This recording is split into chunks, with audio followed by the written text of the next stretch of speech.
The Security Council will now begin its consideration of item 2 of the agenda. I would like to remind everyone that this is an official meeting of the UN Security Council. Being fully aware that today's briefing is not an easy one for anyone in the room, I would like to particularly remind all participants and speakers at today's discussion to engage in this meeting with utmost respect and to observe appropriate standards of tone, wording, and content in their remarks. I now give the floor to Mr. 𝗟𝗶𝘃𝗲. Mr. President, since the Secretariat's last briefing on Sudan in October, the conflict has again intensified, confirming fears that the dry season will bring increased fighting and renewed attacks on civilians. Each passing day brings staggering levels of violence and destruction. Civilians are enduring immense and unimaginable suffering with no end in sight. In recent weeks, the conflict has centered in the Kordofan region, where the Rapid Support Forces have made significant territorial gains. On 1 December, the Rapid Support Forces captured 𝗟𝗶𝘃𝗲 in West Kordofan, followed on 8 December by their capture of 𝗟𝗃𝗃 in South Kordofan, an oil field and critical processing station for South Sudanese crude oil pumped to Port Sudan for exportation. 𝗟𝗃𝗃 and Dilling, both in South Kordofan, are now under tightening siege conditions. Reports indicate that Sudanese armed forces personnel withdrew from 𝗟𝗶𝘃𝗲 and 𝗟𝗃𝗃 into South Sudan, and that South Sudanese forces moved into Sudan to protect the 𝗟𝗃𝗃 oil infrastructure. Beyond 𝗟𝗃𝗃, movements of armed groups across Sudan and South Sudan's border have been reported in both directions, with potentially destabilizing effects for both countries. These developments reflect the increasingly complex nature of the conflict and its expanding regional dimensions. If unaddressed, Sudan's neighbors could become embroiled in regional conflict in and around Sudan. Mr. President, for months, the United Nations High Commission for Human Rights has warned of the dangers of the escalation of hostilities in the Kordofan region and called for urgent action to prevent the repetition of atrocities documented in North Darfur and El-Fasher in particular.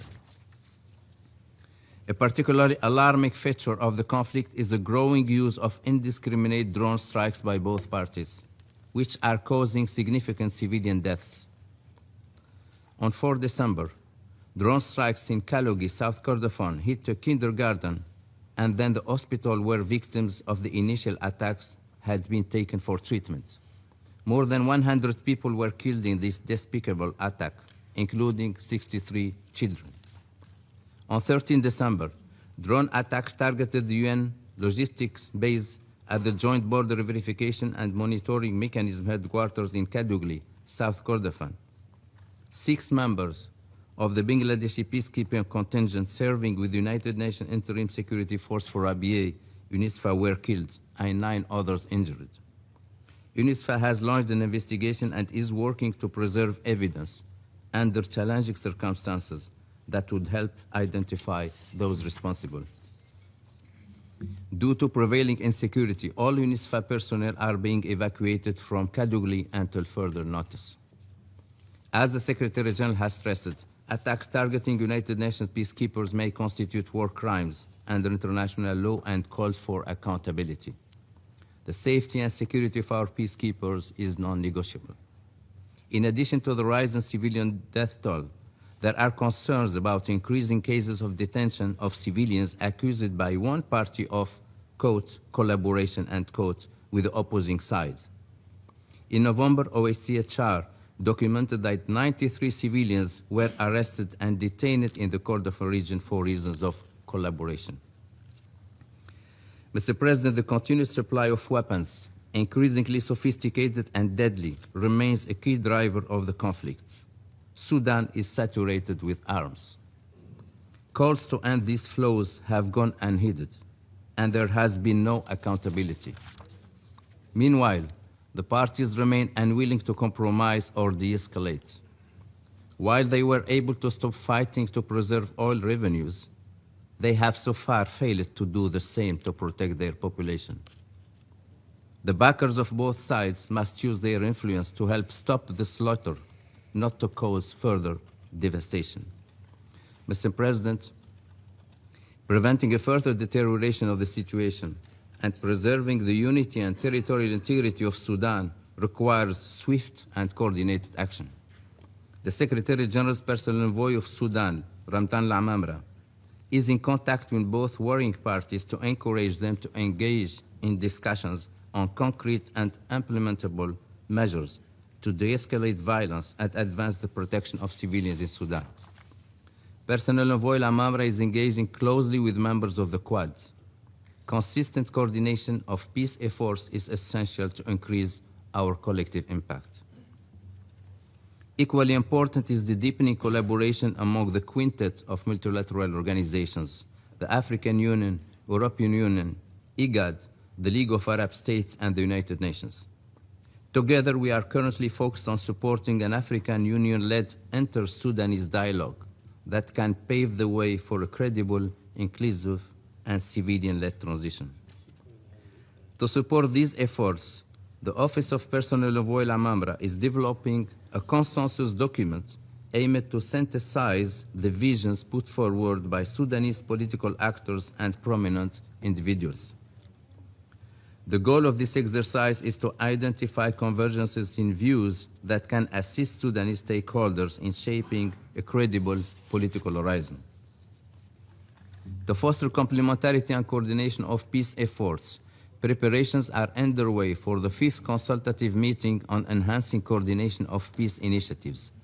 The next meeting is expected to be held in Cairo, Egypt, in early 2026. Mr. President, as mediation efforts continue, the strong support of this Council is needed. With the conflict nearing the tragic milestone of 1,000 days, the Secretary General has renewed his call on the parties to agree on an immediate cessation of hostilities and to re-engage in talks toward a lasting ceasefire and an inclusive and Sudanese-owned political process. We urge the Council to send a clear, united message. Those who enable this war will be held accountable.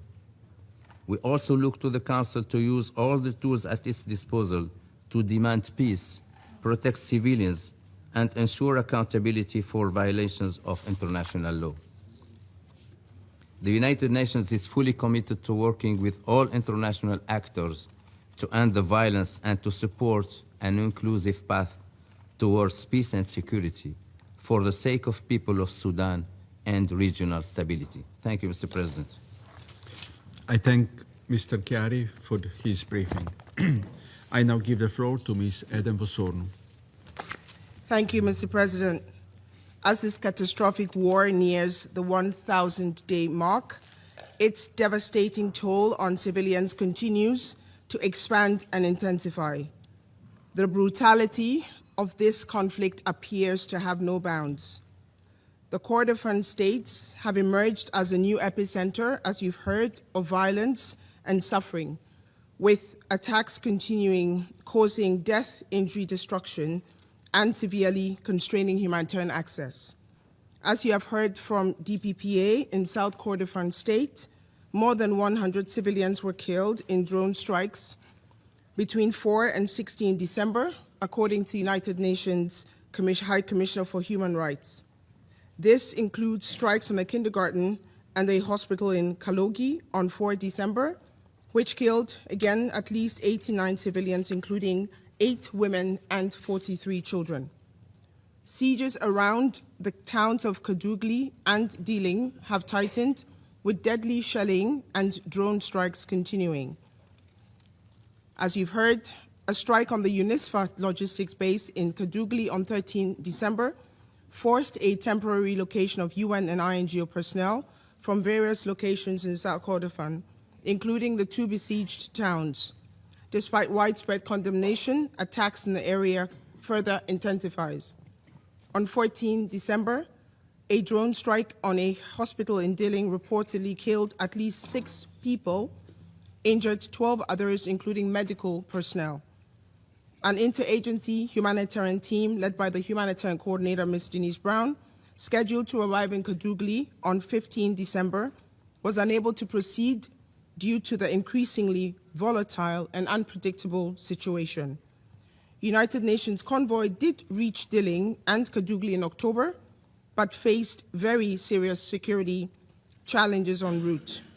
In North Kordofan State, the situation has been equally alarming, with continuing attacks in and around the capital, 𝗟𝗶𝘃𝗲, and reports of forced recruitment of civilians being prevented from leaving the area as fighting closes in. A strike on a World Food Programme truck in North Kordofan on 5 December, in which a driver was seriously injured, was yet another demonstration of the grave risks humanitarian workers face across most of Sudan. This was the 6th attack, harming World Food Programme assets in Sudan this year alone. And in West Kordofan, we have also received reports of further displacement, including across the border with South Sudan, and of civilian casualties due to drone attacks following the takeover, as you've heard, of 𝗟𝗃 in the southern part of the state earlier this month. Last week, local authorities in White Nile State report some 1,600 new arrivals from Kordofan region in the city of 𝗟𝗃, of whom the vast majority were children and women. Mr. President, staggering levels of humanitarian needs also persist across Darfur. Efforts to safely access Al-Fasher continue, with ongoing discussions on the deployment of a security assessment team. We continue to see new reports of serious violations of international humanitarian law during and after the takeover of Al-Fasher by rapid support forces, including mass killings and sexual violence. A report of our colleagues at the United Nations High Commissioner for Human Rights last week details some of the horrors inflicted on civilians in the area during the Rapid Support Forces' 3-day offensive on Zamzam displacement camp in April. Deliberate killings of civilians, gruesome sexual violence, including rape and gang rape, and the prolonged blocking of food, water, and the supplies essential for survival. Humanitarian responders in Tawila and Adaba and other areas are struggling to fully cover the needs of new arrivals from Al-Fasher, with resources and capacities severely stretched, despite new injections of funding from the Central Emergency Response Fund and the Sudan Humanitarian Fund. And while much of the focus of the Council's recent discussions has been on Al-Fasher and its areas, surrounding areas, we must also highlight the very serious humanitarian situations in other parts of Darfur. Again, a drone strike on the town of Katila in South Darfur State earlier this month killed over 30 civilians and injured many more. Further civilian casualties were reported in another strike in the town of Kutum in North Darfur on the same day. Last week, the World Humanitarian Organization reported the large numbers of health workers detained in Nyala, the capital of South Darfur.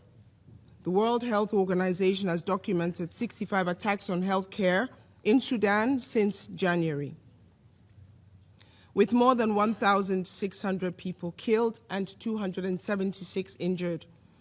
The Adre crossing from eastern Chad remains indispensable to humanitarian operations across Darfur, and we therefore noted with great alarm reports of an alleged drone attack causing a large explosion in a nearby location in West Darfur on 7 December. Drones also continue to extend the reach of the fighting beyond Darfur and Kordofan region. Last Friday, multiple explosions were reported in 𝗟𝗃𝗃 in River Nile State due to drone strikes reportedly targeting power stations, triggering widespread blackouts in the area. We have teams in all these locations. Mr. President, this is OCHA's 10th briefing to the Security Council on Sudan this year. Month after month, we have highlighted deadly attacks against civilians, sparring needs, and the complex array of impediments that delay or block efforts to reach the millions of people who require urgent, life-saving humanitarian support. We have urged the Council to use its collective influence and the full set of tools at its disposal to reduce the unacceptable risks civilians continue to face. We have pressed for de-escalation and peace. We have appealed for additional funding so that the local and international responders working in nearly impossible circumstances have the support and resources they need to deliver their work. But over the past year, we have seen yet more atrocities and a further hardening of the apparent impunity that fuels them. Increasingly sophisticated weaponry flowing into the country has caused the violence to spread further, deepening food insecurity and new areas falling into famine conditions. Additional waves of displaced civilians fleeing for their lives, including across borders, with broader regional destabilization effects growing. Humanitarian organizations being forced to cut back on life-saving programs just as the needs continue to grow. Relentless attacks on humanitarian personnel and health workers. Repeated targeting of essential infrastructure. Despite the challenges, Mr. President, the humanitarian response continues, with 16.8 million people receiving some form of humanitarian support since January this year alone. Our system is under unprecedented strain and increasingly under direct attack, but it continues to deliver. Mr. President, as the Emergency Relief Coordinator, Tom Fletcher said during his briefing to this Council in October, we need to find ways to act with greater courage and collective purpose in the face of this absolutely devastating crisis. We therefore renew our call for urgent concerted engagement and action along 3 tracks. First, on protection, the Security Council must send a strong, unequivocal message that attacks directed against civilians, indiscriminate attacks, sexual violence, and other shameless violations of the most basic tenets of international humanitarian law will not be tolerated. Women continue to carry a disproportionate share of this crisis. The Council cannot allow the horrors that unfolded in Al-Fasher, despite repeated warnings, to occur again in El-Obeid, again in Kadugli, in Dilling, or elsewhere. You should please use your collective influence with the warring parties. Second, access. Humanitarian workers, including the local partners who remain at the forefront of our collective efforts, our dear humanitarian colleagues, must be able to do their work safely and without interference. We continue to strengthen the United Nations presence on the ground in all areas of need, including across the Darfur and Kordofan regions. We have colleagues in these locations. We do not feel safe. Our courageous teams need clearer guarantees so that they can operate safely. Life-saving humanitarian supplies need to flow freely via all necessary routes, whether across lines or borders. In this regard, I note our appreciation to the Sudanese and Chadian authorities for having kept the crucial Adre border crossing available for humanitarian movement. We renew our request that this authorization be extended indefinitely and that increased support for host communities and refugees in Chad and other areas continue, in other neighboring countries. And finally, peace. With another grim milestone in this nightmarish war approaching, renewed efforts are needed now more than ever to halt the fighting, to stop the arms flow that are fueling the conflict, and to move the parties towards the inclusive and lasting nationwide ceasefire that is so desperately needed.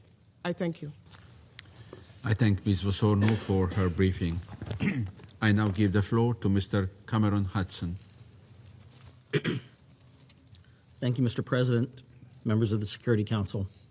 I'm grateful for the opportunity to discuss the evolving crisis in Sudan and to offer my perspective as an independent political analyst who has spent nearly 25 years engaged in international efforts to achieve a lasting peace, civilian rule, and enduring stability in this increasingly contested country and region. At no point in Sudan's modern history has the state, its institutions, or its people been under such enormous threat from both internal and external forces. The risk of partition, breakup, and new catastrophic levels of violence and death are real and will be further realized if aggressive actions are not taken to end the fighting.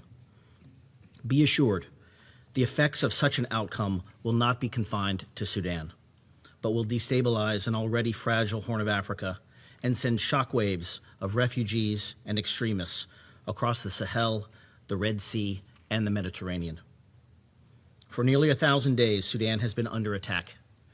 In that time, this body has warned of the risk of mass atrocities and state fracture. But talk of warning ignores what is already happening. The question is whether, when faced with these shocking realities, the international community will cease simply admiring the problem and take measurable actions that impose costs on the perpetrators and their enablers, offer hope to the victims, and compel the parties towards peace. The same question was posed at the start of the war, when the RSF sacked the West Darfur capital of Janaina in a bout of violence so vicious and intentional that the Biden administration then called it what it was: genocide. Had the world responded to that killing with adequate resolve, perhaps we would not be here today. Instead, we are seeing a severe escalation of this conflict. Since the Rapid Support Forces militia completed their takeover of al-Fasher in October, the truth around what has transpired is only beginning to emerge. Their crimes represent the worst transgressions of this war, and possibly in all of Sudan's modern history. There is simply no comparison. A city of roughly 1 million people a year ago, al-Fasher today has only 70 to 100,000 people remaining. As many as 150,000 are unaccounted for, and thousands, if not tens of thousands, have been killed. The only thing worse than these crimes is knowing that they are not over, and that they will be repeated in the days, weeks, and months ahead if you do not respond. The RSF has now set its strategic sights on the neighboring Kordofan states. The siege there now extends to the cities of Dilling and Kadugli, which are already suffering under a famine declaration. With no food, functioning hospitals, or route out of the cities, these populations now have virtually no means of survival. This begs the question: what possible tactical or strategic reason does the RSF have for targeting civilians after the army has already withdrawn? And what, if any, consequences will they suffer for these blatant war crimes? Left unchecked, in the coming days, an all-out battle for the control of the city of El Obeid, the capital of North Kordofan state, will emerge. This promises to be the largest and perhaps most destructive battle yet, not merely because of the city's strategic location at the country's crossroads, nor because the city now plays host to well over 1 million vulnerable people, but because over the course of the last year, this conflict has been transformed. It has morphed by outside enablers from a conventional 20th century war fought with aging heavy equipment and light arms into a modern 21st century conflict deploying the latest generation of advanced weaponry. The introduction of long-range, tactical, fiber optic, and so-called kamikaze drones, along with sophisticated jamming technology and armored personnel carriers, have replaced the barrel bombs, technicals, and tanks in use at the start of this war. On its surface, smarter weapons should have improved targeting and avoided civilian casualties. But instead, we know that the opposite is true. Civilians, especially those in urban areas, have been subjected to an unrelenting barrage of drone attacks by both sides. Moreover, these weapons have vastly enlarged the scope of the war in ways that respect no battle lines. Every corner of the country is now under threat. Just last week, the northern city of 𝗟𝗏, hundreds of kilometers from the nearest combat, was barraged in an RSF drone attack targeting an army base, but that knocked out electricity supplies to the eastern part of the country. And just this weekend, a drone attack killed 10 in a market in North Darfur. Weapons from as many as a dozen countries have been found to be in use by both sides in this war, in violation of the 2004 arms embargo. Many of the countries providing weapons actively decry the civilian casualties inflicted by the same arms they provide. Still, other countries providing these weapons sit on this very council. But not all countries bear equal responsibility for fueling this conflict. In the last 2 years, the United Arab Emirates has used influence across the Horn of Africa to construct an extensive military air bridge operation, flying weapons into the RSF via regimes in Chad, Libya, Central African Republic, South Sudan, and Somalia's Puntland region. These efforts have expanded this conflict in ways that have no justification and that are beyond doubt. Mr. President, the situation in Sudan is too dire to accept half-truths and obfuscations about the role outside powers play in fueling this conflict. And it is no longer sufficient to decry the crimes of the belligerents alone. If we ignore the war's enablers, then we are all complicit. Against this backdrop of expanding and unrelenting conflict is the faint prospect of peace. Unfortunately, efforts aimed at curbing this conflict or preparing civilian alternatives have not been nearly as coordinated as efforts to arm the combatants. Recent efforts by the United States to form a quad mechanism of Egypt, Saudi Arabia, and the United Arab Emirates has seen the most high-level attention and offered some hope for a ceasefire, but so far have produced little by way of breakthroughs. The announcement by President Donald Trump to become more personally involved shines a much-needed light on the conflict. Remarks last week by his Secretary of State indicate, however, that the U.S. remains focused on the task of achieving the urgent, near-term goals of a ceasefire and humanitarian access. Make no mistake, these are essential tasks that are welcome and must be prioritized. But it will not be possible to break Sudan's long cycle of violence if we are not equally engaged in pursuit of the fundamental goals of institutional reform and civilian rule. Mr. President, those objectives cannot be achieved through elite bargains alone. It will take a sustained commitment from Sudanese political leaders and the international community, neither of whom have been serious enough in their efforts to present or support realistic civilian alternatives to military rule. But the Sudanese cannot do it alone. Just last week, in a sign of Sudan's tightening civic space, peaceful protesters marking the anniversary of the popular revolution that removed President Omar al-Bashir from power were met with tear gas. Other pro-democracy leaders have been harassed, detained, and even disappeared by recidivist forces within the apparatus who fear the long-term erosion of power. It must be said on this score, the disparate efforts under the African Union and the Secretary General's personal envoy to engage civilian voices have been insufficient to match the urgency of the moment. Nonetheless, these institutions, along with other organizations making up the quintet, remain the best placed to offer opportunities to build broad-based coalitions and heal the social fabric that has been shredded by this war, and create alternatives to rule by force. But those efforts must be unified under a shared mandate. In this regard, we must also not lose sight of the complicated local level, ethnic, social, and resource-based conflict drivers that are too often overlooked in external analyses, but have been exacerbated by this war. In many places, these dynamics drive local violence more than the national or international forces that we focus on. More worrisome still is that these tensions are likely to persist even with an end to the war, and will most assuredly jeopardize any progress toward rebuilding the country if sustained attention is not paid by peacemakers and politicians. Likewise, this Council has been equally remiss in its responsibilities towards the threats to international peace and security in the broader Horn of Africa and Red Sea region. It is unconscionable that the international tools we have to end the conflict, punish the perpetrators, and prevent the expansion by outside actors are all 2 decades old, designed and implemented at a different time for a different conflict. Expanding the arms embargo on Sudan to cover the entire country is an overdue requirement, and genuine efforts should be made to enforce that embargo, which today exists only in the breach. To that end, renewing and expanding UN sanctions on those actors and their accomplices who enable and carry out these crimes of international law must be supported. Talk of condemning impunity rings hollow unless it is backed up by tangible action.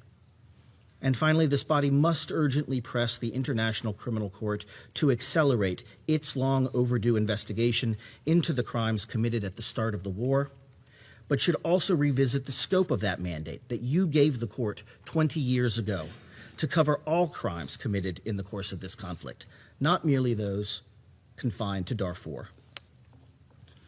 Lastly, this body should acknowledge the heroic and irreplaceable work being carried out by Sudan's own mutual aid groups. You should extend to them not only adequate financing to carry out some of the only humanitarian response happening in the country, but offer them greater flexibility in programming to support resiliency and eventually reconstruction efforts. These groups know better than we that which is needed to support their lives and livelihoods. At the same time, ongoing attacks against these groups by the belligerents must be condemned, and this body should extend to these heroes the full protection afforded other organizations under international humanitarian law. Mr. President, Sudan is today on the precipice of state collapse and risks an exodus of refugees and instability that will plague the Horn and Sahelian states for years to come if we allow it to fail. To avoid this outcome, this Council must acknowledge certain hard truths about this war, and even the complicity of many member states who have found profit and strategic advancement in this conflict. This is not simply a civil war between warring generals seeking power and personal aggrandizement. It is a fully internationalized conflict with arms, financial, and political networks extending across continents. In this light, the half measures, diplomatic ambiguity, and paralysis that have defined the international response have done nothing to counter these networks, and in fact have only encouraged the present calamity.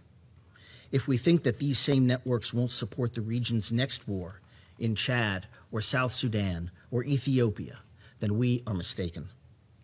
Mr. President, Sudan cannot survive if any part of it is governed by a genocidal militia that can challenge the very existence of the state. But nor can it succeed if we allow extremist forces the chance to reemerge and restore their networks of influence that have tormented the region and the people of Sudan for nearly 3 decades. It will take concerted efforts by this body, Sudan's neighbors, and the wider region to pursue an outcome that allow competing interests to be met, the region to be stabilized, while reserving the latitude for Sudan's people to chart their path forward and realize the promise of their revolution. This is no simple task. But if this Council does not signal its intolerance for this war and its many abuses, and take immediate and meaningful steps to curb war crimes and advance the cause of peace, then I fear that Sudan's war will only be the prelude to wider bouts of regional instability to come. There is no time to waste. Thank you, Mr. President. I thank Mr. Hudson for his briefing. I now give the floor to those council members who wish to make statements. I give the floor to the representative of Algeria. Thank you, Mr. President.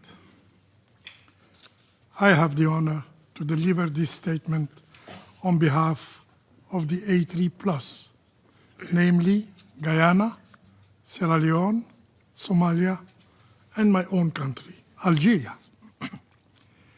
We wish at the outset to welcome the participation of His Excellency Idriss Kamil, Prime Minister of the Republic of Sudan and commend his commitment to a peaceful and stable Sudan. We thank ASG 𝗟𝗶𝘃𝗲 and Director 𝗟𝗏𝘃𝗲 for their briefings. We also take note of the contribution of Mr. Cameron Hudson. President, almost 1,000 days have passed since the outbreak of the conflict of the dear nation in the dear nation of Sudan. A conflict that continues to have devastating consequences for innocent civilians, including women and children, but also on the critical infrastructure of the country. We are appalled by the recent development in the Kordofan region, with reports of mass atrocities committed and where cities are still under siege, and civilian infrastructure, particularly hospitals, schools, and even kindergartens, have become the target of unmanned, or should I say, deliberately targeted aerial vehicle.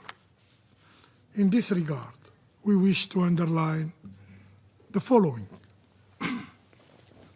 First, addressing the catastrophic humanitarian situation must remain our common priority. While we commend the efforts deployed by the government of Sudan, we stress the need to sustain and reinforce these efforts. We also call for continued coordination with international partners for the delivery of humanitarian assistance to all those affected by the conflict. The alarming developments in Kordofan, combined with the already dire situation in Darfur, have naturally led to increased humanitarian needs. In this context, we commend the effort deployed by OCHA in engaging all actors on the ground, particularly the government of Sudan, to alleviate the suffering of innocent civilians. However, these international efforts cannot yield concrete results without predictable and sustainable financing for the humanitarian response plan, which is around 36% funded only. We therefore call for an urgent scaling up of international funding. Second, President, the solution to the conflict cannot be reached only through the use of force. Only inclusive dialogue and genuine negotiation can lead to a durable solution. Only that is Sudanese-led and Sudanese-owned, and enjoying support from the broader international community. There has to be a space for international diplomacy, for international mediation, to bridge the positions and views in full respect of the national sovereignty, unity, and territorial integrity of Sudan, with the single legitimate government. However, these diplomatic efforts and initiatives need to be further coordinated. While preserving the central role of the African Union and the United Nations through the Secretary General Personal Envoy, Mr. Ramtan Lamamra, and building on the achievement realized within the framework of the Jeddah process. We encourage our Sudanese brothers and sisters to engage constructively in dialogue that can lead to a ceasefire and establish the foundations for a meaningful and homegrown peace process. Intensified diplomatic efforts are more than ever needed in these dire times to prevent further massacres and avert another tragic 𝗟𝗶𝘃-like scenario in the Kordofan region. Also, we seize this opportunity to reiterate our rejection of the establishment of any parallel governing authority in Sudan that undermines the Sudanese state and risk the country's fragmentations. Third, President, the committed atrocities cannot go unpunished. The massacres perpetrated during this conflict, particularly those committed by the Rapid Support Forces in Al-Fashar, in Al-Janeina, in Zamzam camp, in Wad Madani, and in the Kordofan region, to mention only a few horrific cases. These massacres must be met with accountability. The Rapid Support Forces have not only demonstrated complete disregard for international law, but they have consistently broadcasted their heinous and barbaric crimes with complete impunity. Accountability must therefore be pursued using the available tools at the disposal of the international community. And to this very council, particularly sanctions, investigations, and possible prosecution.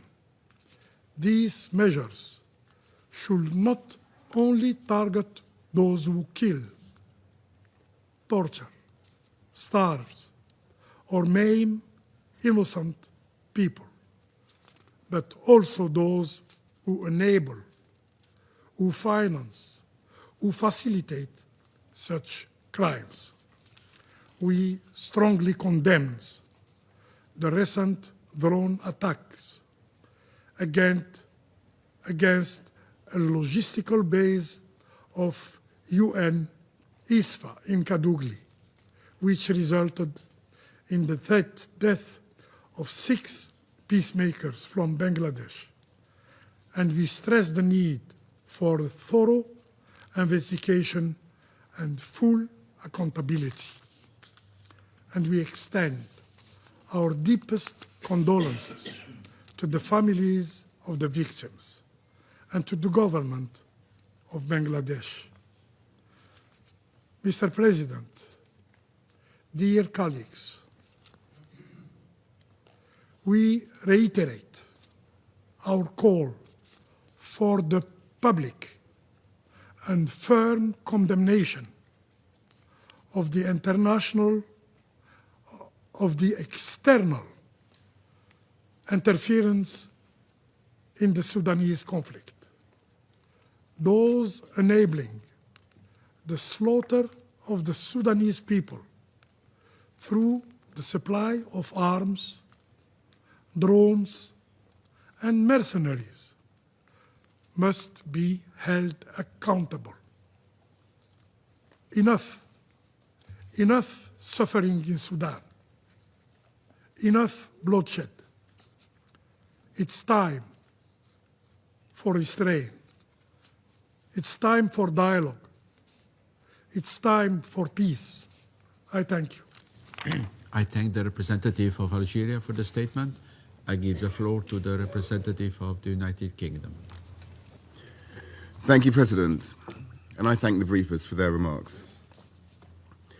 The United Kingdom condemns the drone strikes on the UNISFA base in 𝗟𝗃 on 13 December, which killed 6 UN peacekeepers and injured 9 others. Our thoughts are with the families of those killed and all those affected.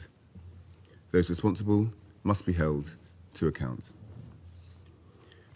I'll make 3 points. First, as my Foreign Secretary has said, the atrocities in Sudan scar the conscience of the world. We all witnessed the horrific violence against civilians in Al-Fasher during the Rapid Support Forces assault, including reports of targeted killings, often on the basis of ethnicity, mass executions, torture, and sexual violence. And today, as we've heard in this room, the fighting is intensifying in the 𝗟𝗃 region. These atrocities must end, and the perpetrators be held to account. This month, the UK sanctioned 4 senior RSF commanders suspected of atrocities in Al-Fasher. The United Kingdom has repeatedly condemned the violence perpetrated by both the RSF and the Sudanese armed forces since the conflict began.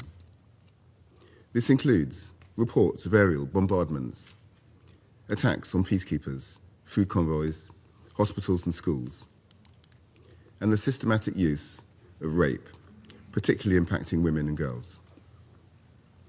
We've also condemned restrictions on aid, including the expulsion of World Food Programme staff. We call on both sides to end the fighting and protect civilians. We also call for full compliance with the arms embargo and urge all states to refrain from providing financial or military support to the warring parties.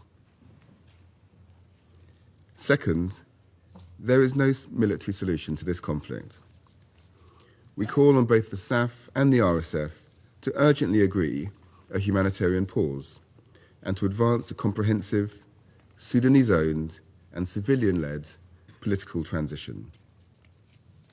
We particularly commend the United States' intensive leadership and mediation efforts, including through the Quad. We welcome the efforts of regional and international partners towards a political solution. We urge both the RSF and the SAF to engage in these processes in good faith.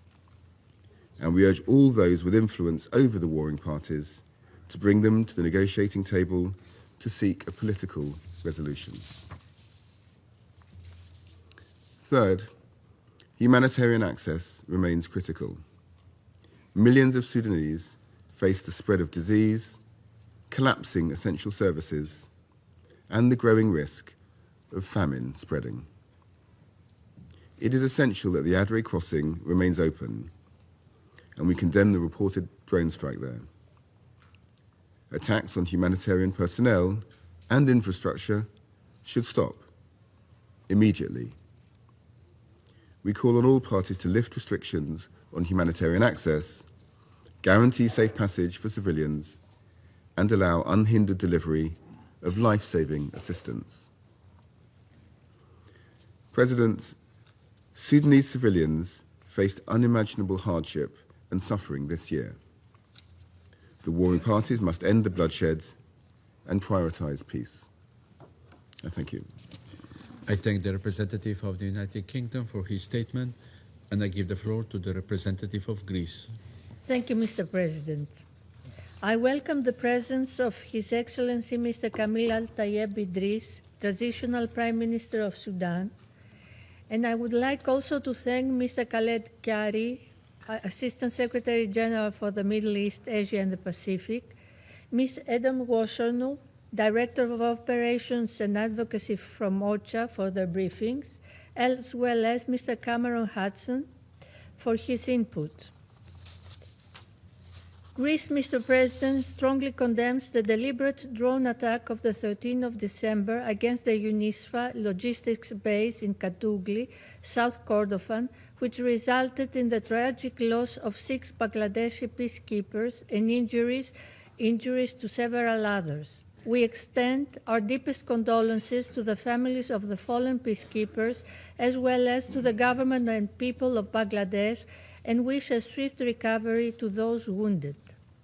Greece reiterates that attacks against United Nations peacekeepers are unacceptable and may constitute war crimes under international law. In this regard, we echo the Secretary General's statement of the 13th of December and fully support the press statement circulated by the United States. In the same spirit, Greece joined the WPS take-in delivered prior to this meeting, expressing grave concern over the devastating impact of the conflict on women and girls in Sudan. We strongly condemn the widespread use of sexual and gender-based violence, which constitutes serious violations of international humanitarian and human rights law and may amount to war crimes and crimes against humanity. Mr. President, allow me to highlight 3 critical dimensions of the conflict. First, Greece is deeply concerned by the deteriorating security situation in South Kordofan, particularly in and around 𝗟𝗃𝗲. Urgent preventive action is needed to avoid the repetition of the tragic outcome witnessed in El-Fasher. Civilians remain dangerously exposed to hostilities, humanitarian access is constrained, and insecurity is growing. We call for de-escalation, the protection of civilians, particularly vulnerable groups like women, children, and the elderly, and unhindered humanitarian access. This is essential to prevent a siege-like scenario with devastating humanitarian consequences like in El-Fasher. Second, Greece reiterates that there cannot be a military solution to the conflict. Both the SAF and the RSF must engage constructively and in good faith. We need international stakeholders to pursue a negotiated path forward. We urge their full and unconditional cooperation with the UN, the African Union, IGAD, and other relevant partners, including the Secretary General's personal envoy, Mr. Lamamra, to advance an immediate cessation of hostilities and a credible political process. Accountability for violations of international humanitarian and human rights law remains essential, nevertheless, in all stages of this process. Third, the humanitarian situation has reached unprecedented levels of severity. More than 10 million people are displaced, while famine and disease threaten populations trapped in besieged areas.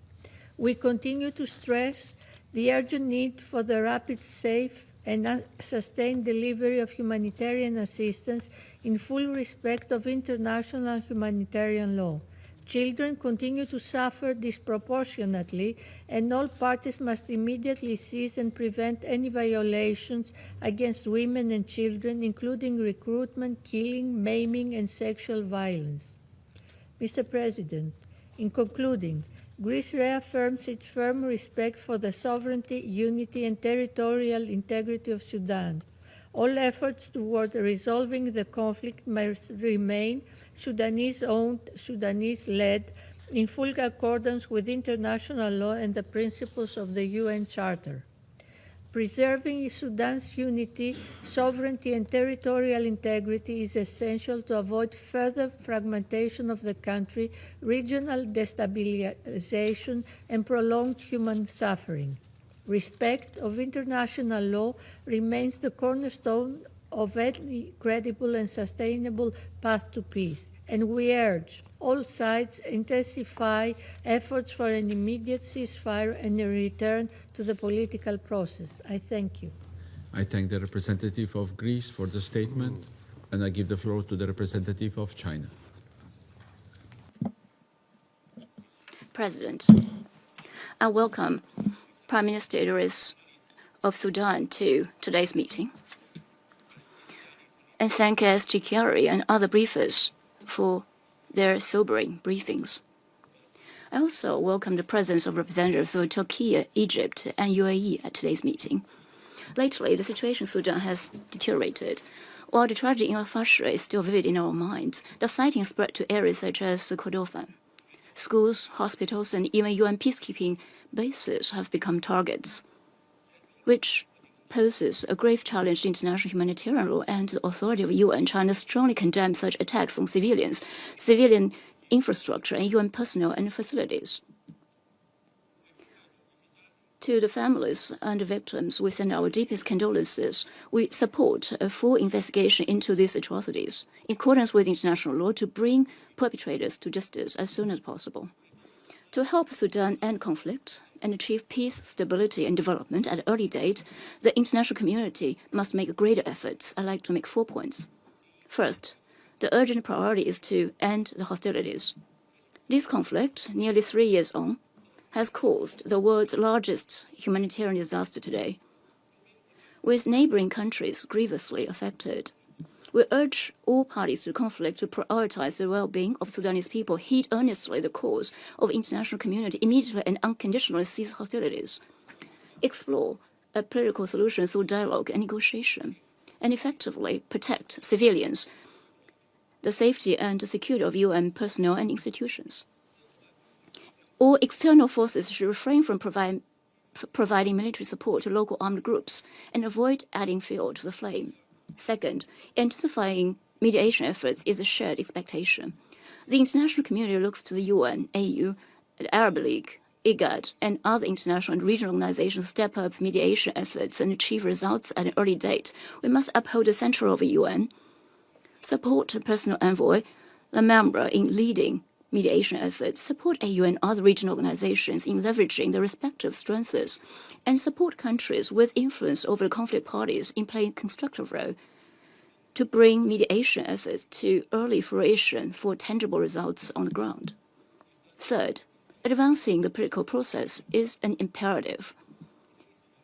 Prime Minister Idris said that he would present the Sudanese government's peace initiative, which China welcomes. It must be stressed that the conflict in Sudan must be resolved by the Sudanese themselves. All countries must respect Sudan's sovereignty, unity, and territorial integrity.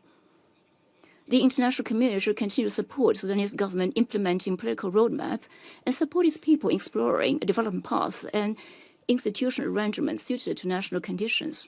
No imposition of external solutions should be allowed. Acts that could lead to division must be opposed, and geopolitical manipulation be renounced. Fourth, scaling up humanitarian assistance is a practical necessity. In a worsening humanitarian crisis, it is of critical importance to ensure sustained access and orderly distribution of aid supplies. China supports the Sudanese government in its continued coordination with UN humanitarian agencies to ensure the supply of essential items, including food, drinking water, and medicine, to meet people's basic needs. The UN Humanitarian Response Plan for Sudan and the Regional Refugee Response Plan are both underfunded. The international community, especially traditional donors, must increase their inputs and responsibly honor their humanitarian aid commitments. President, China has always maintained an objective and impartial stance on Sudan. Together with the international community, we will spend no effort in helping Sudan bring early end to the conflict, ease the humanitarian crisis, and achieve lasting peace, development, and prosperity. Thank you, President. The representative of China for the statement, and I give the floor to the representative of Republic of Korea. Thank you, Mr. President. I thank 𝗟𝗶𝘃𝗲, Director Adam Osorno, and Mr. Cameron Hudson for their sobering briefings. I also welcome the participation of His Excellency Mr. Kamil Idris at today's meeting. In every conflict, it's the civilians who suffer the most.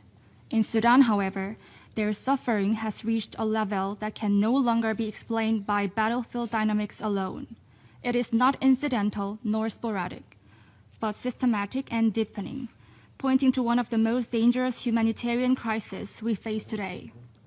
As the catastrophe that has devastated 𝗟𝗶 now spreads into Kordofan, Sudan is being pushed further into crisis, testing the limits of international tolerance. Against this backdrop, I would like to make 3 points. First, the most urgent priority must be an immediate cessation of hostilities and full respect by all parties for their obligations to protect civilians. Despite Resolution 2736 and the humanitarian truce announced by the RSF, the siege of 𝗟𝗶 continues alongside further military operations in Kordofan, including attacks on hospitals and kindergartens, causing massive civilian casualties, many of them children. Equally alarming is the targeting of humanitarian actors, as seen in the recent attacks on World Food Programme convoys. The warring parties must ensure safe, unhindered, and sustained humanitarian access for all civilians in need. This includes securing the 𝗟𝗃 border crossing. Such access must never be politicized. A commitment to ensuring the flow of humanitarian aid must be demonstrated through concrete actions, not words. Second, the entrenched culture of impunity in Sudan must be dismantled. We strongly condemn the drone attacks in Kadugli in 13 December that killed and injured UNISFA peacekeepers. As underscored in the recent Council's press statement, attacks against the UN peacekeepers may constitute war crimes, and those responsible must be held fully accountable.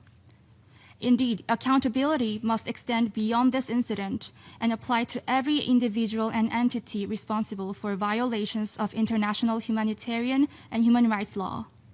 At the end of last year, the 1591 Committee designated additional individuals under the Sudan sanctions regime. In October this year, the International Criminal Court delivered its first conviction related to past atrocities in Darfur. These are important signals that indicate serious crimes will not go unpunished. The Council must build on this momentum by rigorously reviewing the existing sanctions frameworks, notably additions to the sanctions list, and promoting full and effective implementation of the arms embargo. Third, all efforts toward a credible and sustainable peace process must be reinforced. We support the roadmap outlined in the Quad's joint statement of September, and we also commend the recently renewed engagement by the United States and the tireless mediation efforts by the regional actors and the personal envoy Lamamra. Ultimately, the international community can help end Sudan's war not by sponsoring either side's military victory, but by acting as a mediator or guarantor of a political process whose outcomes can be sustained over time. Furthermore, without credible implementation mechanisms, commitments collapse and violence resumes. This is precisely why the design and enforcement of such implementation mechanisms must also be treated as a core priority. Mr. President, Sudan has already endured far too much tragedy and loss. The international community must respond with unity and greater resolve through strong political signals, accountability, and a readiness to act to pave the way toward a comprehensive, inclusive, and Sudanese-own peace process. And in paving the way, the Republic of Korea stands ready to remain actively engaged in support of peace, security, and stability in Sudan. Thank you, President. I thank the representative of Republic of Korea for the statement, and I give the floor to the representative of Denmark. Thank you, Mr. President. We thank 𝗟𝗃𝗲, Director Wosono, and Cameron Hudson for their very clear briefings. We also welcome all the representatives to the meeting. Denmark aligns itself with the profound concerns expressed by the briefers about the catastrophic evolution of the war in Sudan. The people of Sudan are paying an unbearable price. Last week, over 100 people, including 43 children, were reported killed in a horrifying attack on a hospital and kindergarten in South Kordofan.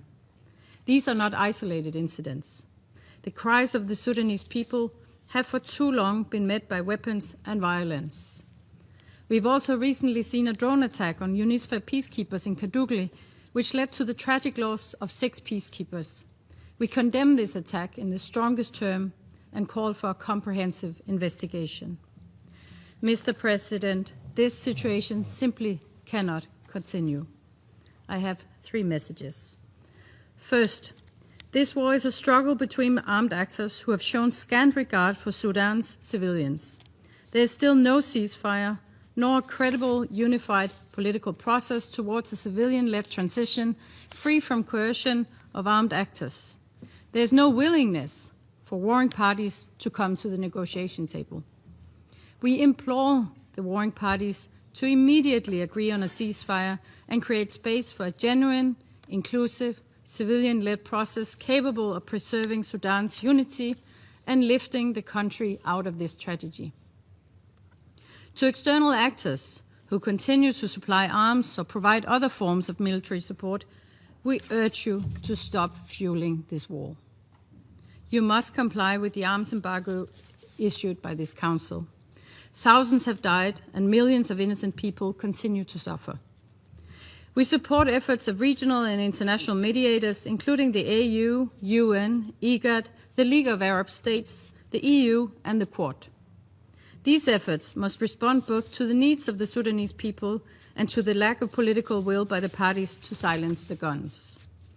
This requires a unified diplomatic front by the international community, consolidation of mediation tracks, targeted sanctions, no external military interference, and real accountability. Civilian voices, including women's, must also be heard. Mr. President, my second point. Front lines have expanded from Darfur into large parts of Kordofan and beyond.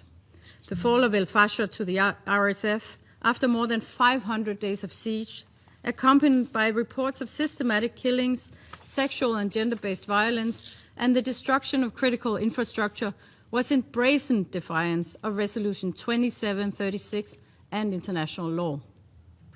We strongly condemn the RSF for these attacks, which must be comprehensively investigated with full accountability for those responsible, including through targeted sanctions.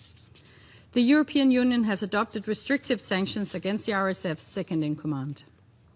These events represent only a fraction of the atrocities committed. We stress that all perpetrators must be held to account for grave violations, regardless of affiliation. Mr. President, my final and third point. Nearly 14 million people, a quarter of the population of Sudan, have been forced to flee their homes, either internally or into neighboring countries. Famine continues to spiral in El-Fasher and Kadugli as markets collapse, livelihoods are destroyed, and access to basic services disappear. This disaster is compounded by lack of adequate funding. We pay tribute to neighboring countries who have kept their borders open for hosting millions of refugees. We continue to urge warring parties to lift access restrictions and provide unconditional security guarantees for humanitarian actors, as well as to allow safe and unhindered passage for civilians fleeing violence. We urge the Sudanese authorities to keep the Adra border crossing open, as it is a lifeline for millions of civilians in Darfur. Mr. President, in closing, this brutal war has been going on for too long. We urge the warring parties to respect the commitments set out by this Council and take genuine action to put Sudan on a path to peace. I thank you. I thank the representative of Denmark for the statement, and I give the floor to the representative of Pakistan. Thank you, Mr. President. We welcome the participation of His Excellency Mr. 𝗟𝗶𝘃𝗲, Prime Minister of Sudan, amongst us today. We thank you, Mr. President, for convening this meeting at the request of Sudan, supported by several Council members, including Pakistan, in the context of the grave and escalating security situation in the country. We thank 𝗟𝗶𝘃𝗲 and Director 𝗟𝗏 of OCHA for the insightful briefings. We also take note of the remarks by the CSO representative, Mr. Hudson. As we heard from the briefers once again, Sudan's crisis is deepening, and the cost is being paid most acutely by the civilians. Even the United Nations peacekeepers have not been spared. Pakistan condemns the attack on UNISFA peacekeepers serving in Kadugli in what has been described as a deliberate drone strike against UN premises. We convey our deepest condolences to the government and the people of Bangladesh and to the families of the 6 fallen peacekeepers and wish a swift recovery to those injured. Attacks against peacekeepers are unacceptable and amount to war crimes. Those who target UN personnel must be identified and held accountable. Mr. President, this attack did not occur in a vacuum. The Secretary General's latest report on UNISFA had warned of the growing threats to peacekeepers, including the persistent encroachment of the Rapid Support Forces in UNISFA's operating environment. Nor is Kadugli unfamiliar terrain for such violations. We had already witnessed the appalling kidnapping of 60 peacekeepers and the seizure of UN assets and fuel trucks by RSF earlier this year. This Council carries a responsibility to ensure that peacekeepers are not left exposed to predictable threats without consequence for those who attack them. Mr. President, only last week we heard UN officials caution against the risk of Al-Fashir type atrocities now happening in Kordofan, where RSF has been on a rampage, including killing of children in a kindergarten and attacks on schools and hospitals. The atrocities committed by RSF in Al Janaina and Al-Fashir are still fresh in our memories. Before Al-Fashir fell, this Council and the broader international community were warned repeatedly of the consequences of inaction. Resolution 2736 demanded that the siege of Al-Fashir be lifted and called for protection of civilians and humanitarian access. Yet, we saw defiance on the ground, followed by catastrophic outcomes, undermining the credibility of the Council. The lessons from these massacres are clear. Where siege tactics, starvation, indiscriminate attacks against civilians are not stopped, more grave atrocities follow. We cannot allow Kordofan to become the next chapter in the same tragedy. Recent developments, including attacks on towns such as Baba Nusa and Higlig, underline the risks of regional spillover in Abyei and South Sudan. Mr. President, humanitarian imperatives must also remain central to the Council's work in Sudan. The situation being reported from Kordofan and Darfur, besieged communities, collapsing services, restricted movement, and attacks on aid convoys demands our immediate attention. Sustained, safe, and unimpeded humanitarian access must be provided by all parties, and humanitarian routes should be kept open and protected.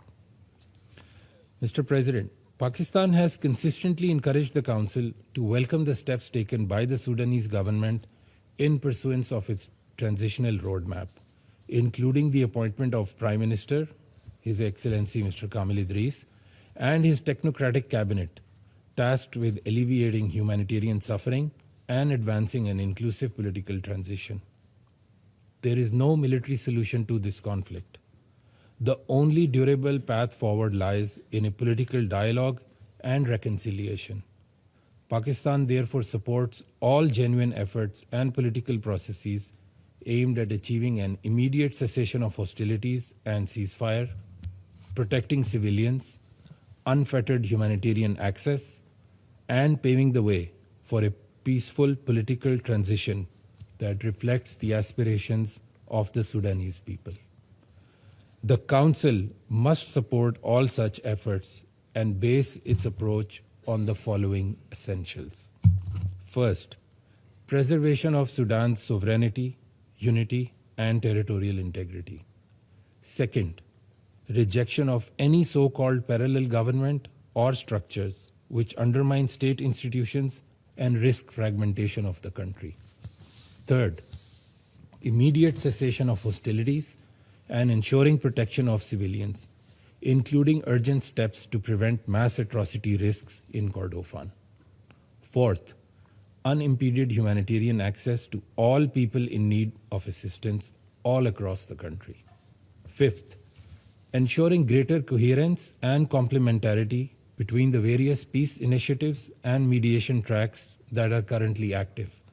for the achievement of our common objectives.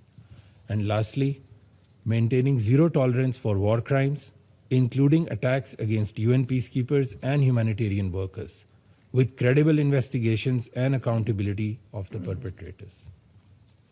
The brotherly people of Sudan have suffered beyond measure. The guns must be silenced, hopes for a brighter future rekindled, with peace and normalcy visible on the horizon. The Council must fulfill its responsibility towards that end. Pakistan will continue to support all such endeavors. I thank you very much. I thank the representative of Pakistan for the statement, and I give the floor to the representative of the Russian Federation. Thank you, Mr. President. We thank Assistant Secretary General Mr. Khaled Hiari and OCHA Operations Director Ms. Adem Wosornu for their briefings. We have also listened to the statement by Civil Society Representative Mr. Cameron Hudson. We welcome the participation of Sudan's Prime Minister, Mr. 𝗟𝗃 Idriss, in this meeting, as well as the representatives of Egypt, Turkey, and the UAE. We are closely monitoring developments in the Republic of Sudan. We note the efforts undertaken by the current government of Sudan and the National Armed Forces to stabilize the situation and restore normal life in the country. This includes the functioning of state institutions and providing assistance to the population. This is confirmed by the support given to the government by the Sudanese people themselves. We see this work as an important factor in preserving state governance amidst a severe crisis. We express serious concern over the dangerous escalation in the southern regions of Sudan, directly linked to the destructive actions of the Rapid Support Forces. Their armed raids, attacks on settlements and infrastructure, and undermining of local governance mechanisms exacerbates humanitarian suffering and extends the geographical scope of the conflict. Such actions are unjustifiable and only prolong the crisis further. In this regard, we cannot ignore attempts by some council members to artificially shift the focus of discussions from the root causes of the conflict, namely the atrocities committed by rebel groups, primarily the RSF, and to shift the focus to the consequences. The protection of civilians, food security, and the growing number of refugees and IDPs, all of these are indeed serious challenges. However, isolating these issues from their cause and effect context and remaining silent about the actions of those who in many ways bear direct responsibility for what is happening does not bring us closer to a sustainable settlement. We proceed from unconditional respect for Sudan's unity, sovereignty, and territorial integrity.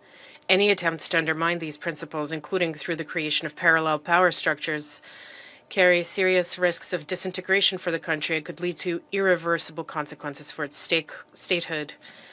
Such a path is unacceptable and dangerous, above all, for the Sudanese people themselves. Mr. President,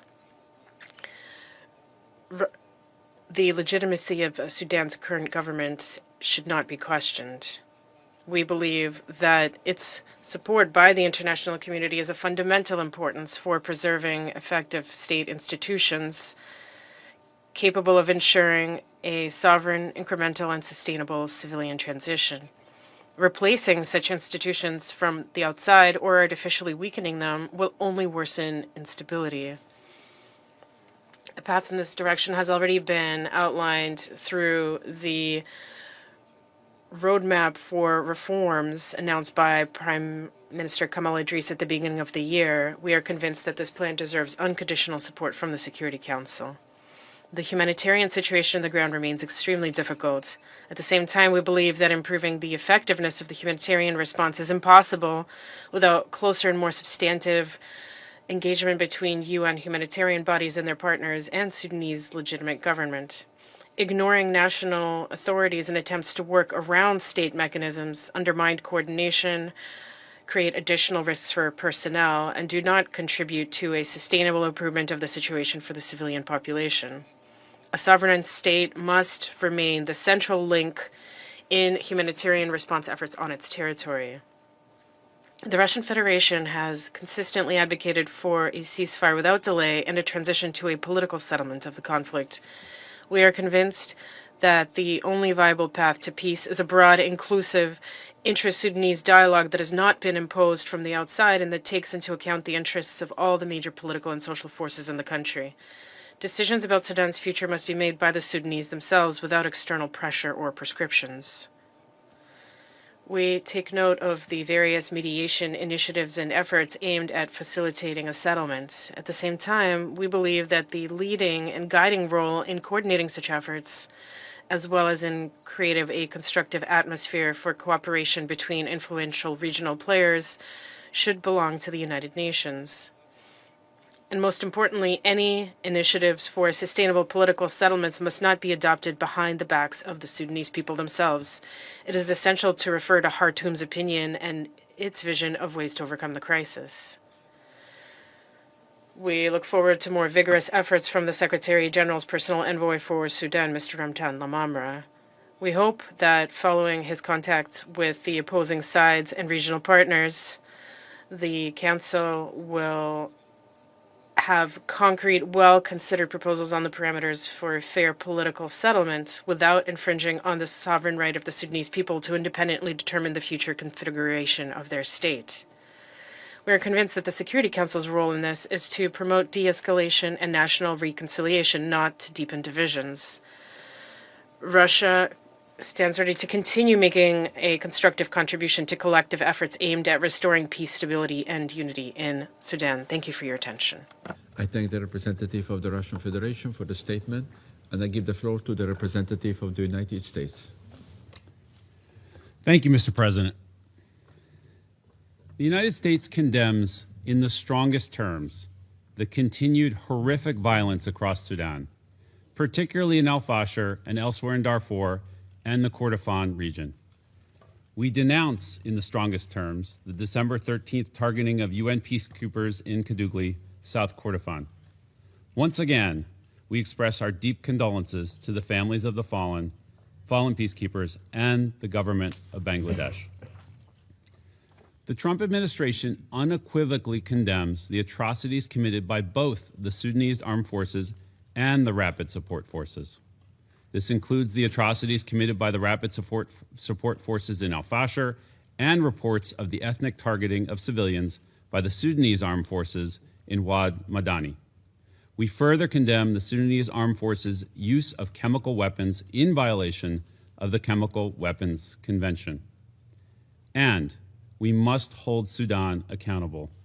Accountability is not optional. It's the cornerstone of the Convention's credibility. Let me be clear. The onus is on the Sudanese armed forces and the Rapid Support Forces to end this horrifying conflict now. Under President Trump's leadership and at his direct instruction, Secretary Rubio and Senior Advisor Boulos have offered a way forward via a humanitarian truce. We urge both belligerents to accept this plan without preconditions immediately. We also call on all parties to honor their humanitarian commitments, including refraining from attacking civilians and allowing full, safe, and unhindered humanitarian access throughout the country. It is imperative that the relevant authorities extend the opening of the Adre border crossing with Chad past December 31st. There should not be any preconditions to humanitarian assistance delivery or politicization of access. This devastating war, the fall of Al-Fashir, the escalation of the conflict in the Kordofan region, and years of conflict in the heart of Khartoum would not be possible without external financial and military support to the warring parties. Supplying arms to any of the parties prolongs the conflict, and if the weapons are provided to parties in Darfur in the absence of committee approval, is in violation of the UN arms embargo. This needs to stop. Finally, we encourage the 1591 Committee to utilize the tools at its disposal, including sanctions, to hold to account those who are committing violations of international humanitarian law or human rights law or atrocities in Darfur. Thank you. I thank the representative of the United States for the statement, and I give the floor to the representative of France. Monsieur le Président, je voudrais tout d'abord remercier le secrétaire général, M. 𝗟𝗶𝘃𝗲, et la directrice des opérations du BCH, Mme 𝗟𝗏 pour leurs interventions, ainsi que M. Cameron Hudson pour ses remarques. Nous nous réunissons aujourd'hui pour répondre au conflit au Soudan, dont la population civile soudanaise est la première victime. Les forces armées soudanaises, les forces de soutien rapide et leurs alliés poursuivent leurs affrontements meurtriers, notamment au Kordofan. Des acteurs extérieurs continuent de les alimenter, y compris en violation de l'embargo sur les armes au Darfour, renouvelé à l'unanimité en septembre dernier. Ces actions amplifient la régionalisation du conflit. Et cette régionalisation du conflit est déjà en cours, et elle représente une menace durable pour la sécurité et la stabilité de la Corne de l'Afrique, mais aussi de l'Afrique du Nord, de l'Afrique centrale et de la mer Rouge. Le samedi 13 décembre, une attaque de drone à Kadougli contre une base de la Force intérimaire de sécurité des Nations Unies pour Abyei, la FISNUA, a coûté la vie à 6 casques bleus du Bangladesh et fait 9 blessés. La France condamne cette attaque avec la plus grande fermeté et exprime sa solidarité avec le Bangladesh. Elle adresse ses condoléances aux familles et aux proches des soldats décédés, ainsi que ses vœux de prompt rétablissement aux blessés. Les responsables de cette attaque devront être identifiés et répondre de leurs actes. Monsieur le Président, je voudrais faire 3 remarques dans le cadre de cette réunion du Conseil de sécurité. Tout d'abord, la France condamne fermement les violences systématiques et persistantes infligées aux civils. À El Fasher, les forces de soutien rapide ont commis des atrocités en violation du droit international humanitaire et du droit international des droits de l'homme. Dans les faits, aucune mesure effective n'est venue donner corps à leur annonce pour mettre en œuvre une trêve humanitaire. Les forces de soutien rapide doivent immédiatement garantir sans discrimination la protection des civils, faciliter les accès humanitaires et tenir pour responsables les auteurs de crimes dans leur rang. Monsieur le Président, nous sommes également préoccupés par les rapports faisant état de violations perpétrées par les forces armées soudanaises, y compris les rapports dans la presse s'agissant d'incidents liés à l'emploi d'armes chimiques. Les forces armées soudanaises doivent sans délai adhérer à la trêve humanitaire proposée par les États-Unis dans le cadre du Quad. Par ailleurs, toutes les parties en présence doivent se conformer au droit international humanitaire, notamment à l'obligation de garantir l'acheminement rapide et sans entrave d'aide alimentaire, de médicaments et de fournitures essentielles. Elles doivent respecter leurs obligations au titre de la résolution 2736 du Conseil de sécurité, ainsi que les engagements pris dans le cadre de la déclaration de Jeddah, incluant la protection des civils et des travailleurs humanitaires. Il est intolérable que la faim et la famine persistent à cause du cynisme des parties au conflit. Ensuite, il importe de rappeler que les paramètres de résolution de ce conflit sont bien identifiés. Conclusion d'un cessez-le-feu, assorti d'un processus de paix. Des efforts sont en cours pour parvenir à une trêve humanitaire, notamment à travers l'action du Quad pour le Soudan, laquelle rappelle la nécessité de relancer un processus de transition inclusif et transparent qui ne soit contrôlé par aucune des parties au conflit. La France soutient le Quad, de même que tous les efforts en faveur de la paix au Soudan, notamment le travail de l'envoyé personnel du secrétaire général, M. Ramtan Lamamra, ainsi que l'implication dans la résolution de crise de l'Union africaine, de l'IGAD, de la Ligue des États arabes et de l'Union européenne. Monsieur le Président, le dialogue interactif informel, organisé à la demande du Danemark et du Royaume-Uni le 16 décembre dernier, a permis d'exprimer le soutien du Conseil à ces médiations et à leur coordination. Cette réunion a été l'occasion de rappeler l'importance d'une pleine inclusion de la société civile soudanaise dans toute sa diversité, et en particulier l'inclusion des femmes soudanaises dans les processus politiques en vue de parvenir à une paix durable. C'est cette société civile qui agit aujourd'hui en première ligne pour soutenir les populations affectées par les combats.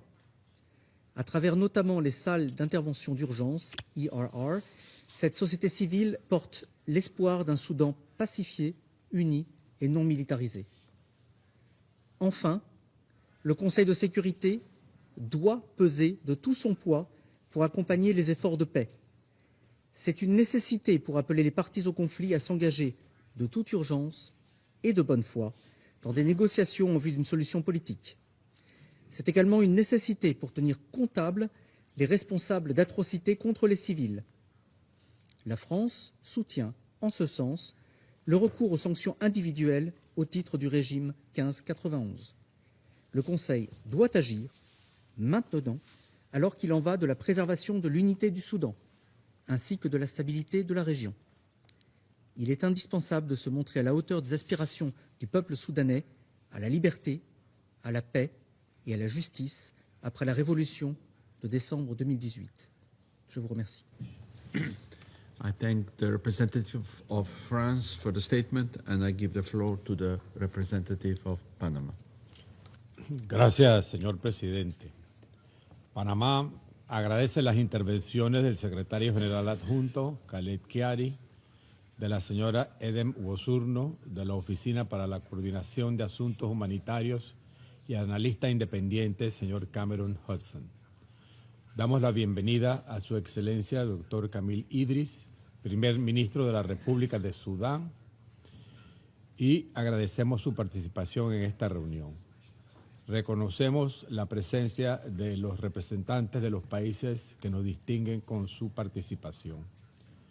Panamá condena enérgicamente el ataque con drones del 13 de diciembre contra la base logística de la UNISFA en 𝗟𝗏, que causó la muerte de 6 cascos azules de Bangladesh y dejó varios heridos. Extendemos nuestras condolencias al gobierno y al pueblo de Bangladesh, así como a las familias de quienes dieron su vida mientras servían bajo la bandera de las Naciones Unidas. Hacemos eco del comunicado del secretario general en afirmar que los ataques contra el personal de mantenimiento de la paz son injustificables y pueden constituir crímenes de guerra conforme al derecho internacional. Este ataque, en un contexto caracterizado por la intensificación de los combates y la crisis humanitaria, evidencia un entorno cada vez más peligroso en el que opera el personal de mantenimiento de paz y las organizaciones de sociedad civil que brindan asistencia a la población a un gran riesgo personal. Desde octubre de 2025, con el recrudecimiento de la violencia en Al-Fasher, hemos recibido múltiples informes de noticias y ataques sumamente alarmantes desde Sudán.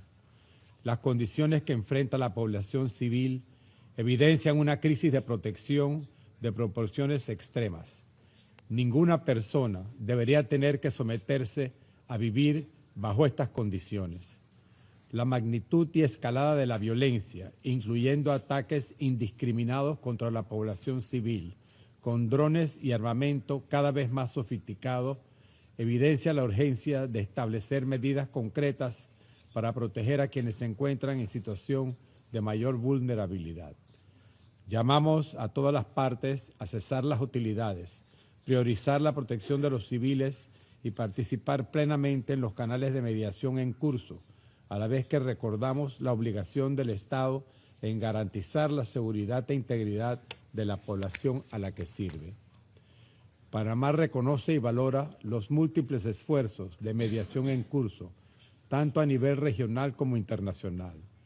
En este sentido, reconocemos el rol activo del 𝗟𝗏, la Unión Africana y las iniciativas regionales que buscan facilitar el diálogo entre las partes y son elementales en la promoción de una solución pacífica y sostenible al conflicto.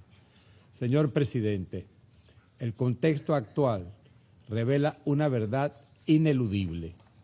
En un conflicto de esta magnitud no hay ganadores, mientras la población civil siga pasando el precio de la violencia, que además, lamentablemente, continúa alimentada por la provisión de armas, financiamiento y apoyo por parte de actores externos, en lugar de ejercer la influencia que tengan a su disposición para motivar a las partes a cesar hostilidades, cesar la violencia, detener las atrocidades y respetar los derechos humanos.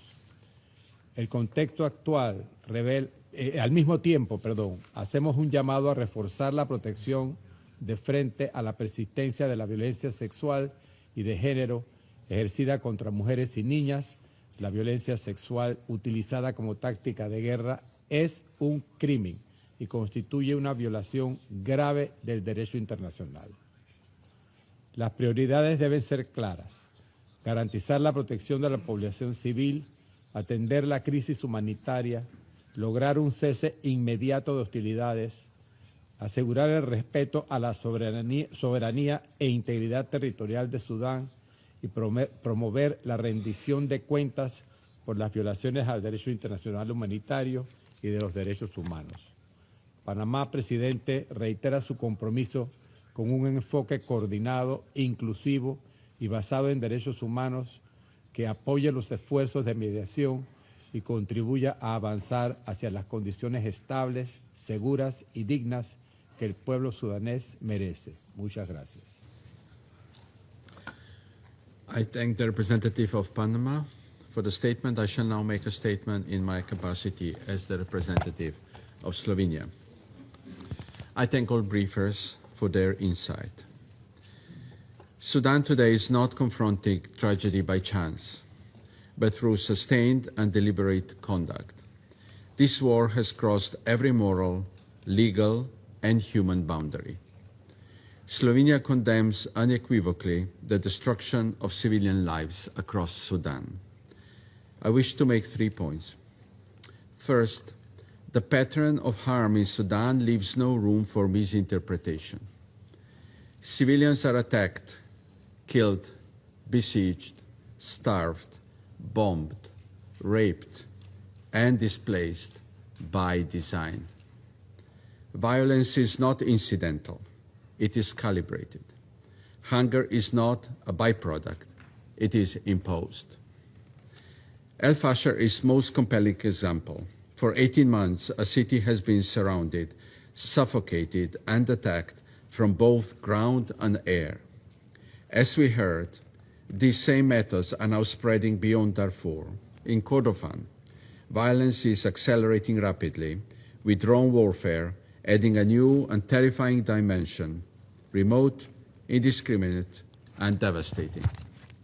This war has turned children into targets. In South Kordofan, a horrific attack on kindergarten, killing children, fully exposed the moral collapse of this conflict. Months ago, UNICEF warned that children are being subjected to horrors of sexual violence. Our position is clear. There is no circumstance, no justification, and no explanation that can excuse violence against children. We condemn it in the strongest terms. On 30th December, this same disregard for life extended to those mandated to protect it, when a drone attack on UNISWA logistics base in Kadugli killed 6 Bangladeshi peacekeepers. A day later, according to WHO, a hospital in Dalan was attacked, killing 9 health workers, one of many deadly assaults on health care that are stripping civilians of life-saving services across Sudan. Slovenia condemns all these attacks in the strongest possible terms and expresses its deepest condolences to the families of the fallen peacekeepers. We demand that those responsible be identified and held accountable. We equally condemn the use of siege, starvation, and terror as methods of warfare. Second, responsibility must be addressed. All civilian deaths, regardless of location, affiliation, or perpetrator, are equally unacceptable and demand the same clarity of condemnation and commitment to justice. A number of reports has made it clear both parties bear responsibility for harm to civilians. The crimes committed by the RSF stand apart for their scope, intensity, and brutality. RSF is waging a campaign of violence against civilians that is systematic, deliberate, and sustained. These are not isolated incidents or failures of discipline. They are operational choices. Slovenia condemns these acts unequivocally and stresses that such conduct demands clear accountability for RSF atrocities. Reporting by the Office of the High Commissioner for Human Rights and the UN fact-finding mission has also documented serious violations by the Sudanese armed forces, including indiscriminate airstrikes and attacks affecting populated areas. Slovenia condemns these attacks and calls on the SAF to cease such conduct and to comply fully with international humanitarian law. Third, this war is being enabled from the outside. Sudan continues to receive weapons, including drones, logistical and financial support that enables hostilities, despite overwhelming evidence that this support is directly used to target civilians. Slovenia calls on all external actors to halt the transfer of arms and military material and to seize any support that fuels this war, in full compliance with UN arms embargo obligations. We need to be clear, there can be no illusion of neutrality. Those who provide military or logistical assistance share responsibility and accountability. In a war defined by massive atrocities, there is no neutral supply chain. In conclusion, Slovenia supports all genuine mediation efforts, including those led by the Quad, the Quint, the UN, the AU, and regional actors. The Sudan roadmap to peace must be matched by genuine commitment. As other colleagues have said, there is no military solution to this war. Slovenia calls directly on both warring parties to step up and engage seriously in mediation efforts, rather than undermine or fragment these efforts. The responsibility now lies with the parties to demonstrate, through actions rather than words, that they are prepared to end this war. I resume my function as President of the Council, and I now give the floor to His Excellency, Mr. Kamil 𝗟𝗶𝘃𝗲, Transitional Prime Minister of the Republic of Sudan. Mr. President, distinguished members of the Security Council, Sudan stands today at a defining moment in its history, a moment where the silence of guns can either be delayed by hesitation or secured by courage. Our nation, as you have rightly established this morning, has paid an unbearable price in human lives and in the tearing apart of its social fabric. Cities have been reduced to ruins, families to exile, and the hope itself, hope أمريكية مصرية. نقدم مبادرة حكومة السودان للسلام التي تعبر عن رؤية حكومة الأمل السودانية المدنية الانتقالية لوضع حد لهذا العدوان المسلح من الميليشيا وداعميها ولحماية المدنيين وحقنا للدماء ووقفا لمعاناة شعبنا وصونا لوحدة وتراب بلادنا وحفظا للأمن والسلم الدوليين. الخطوات الأساسية للسلام: أولا وقف إطلاق النار، إعلان وقف شامل لإطلاق النار تحت رقابة مشتركة من الأمم المتحدة والاتحاد الإفريقي وجامعة الدول العربية على أن يتزامن معه انسحاب الميليشيا المتمردة من كافة المناطق التي تحتلها إنفاذا لإعلان المبادئ الموقع في مدينة جدة بتاريخ 11 مايو 2023. ثانيا، تجميع مقاتلي الميليشيا المتمردة في معسكرات محددة انسحاب مقاتلي الميليشيا وتجميعهم في معسكرات يتم التوافق عليها تحت إشراف مشترك أممي وإفريقي وعربي. تسجيل وفرز مقاتلي الميليشيا المتمردة وجمع البيانات الشخصية البايومترية الخاصة بهم. ثالثاً، النازحون واللاجئون والعون الإنساني، تسهيل وتأمين عودة النازحين إلى مناطقهم الأصلية، تسهيل وتأمين العودة الطوعية للاجئين، تسهيل وتأمين انسياب المساعدات الإنسانية للمحتاجين في كل المناطق المتأثرة بالحرب. رابعاً، نزع سلاح الميليشيا المتمردة، تنفيذ عملية النزع الشامل للسلاح بمراقبة دولية متفق عليها مع ضمانات بعدم إعادة تدوير الأسلحة. تدابير بناء الثقة،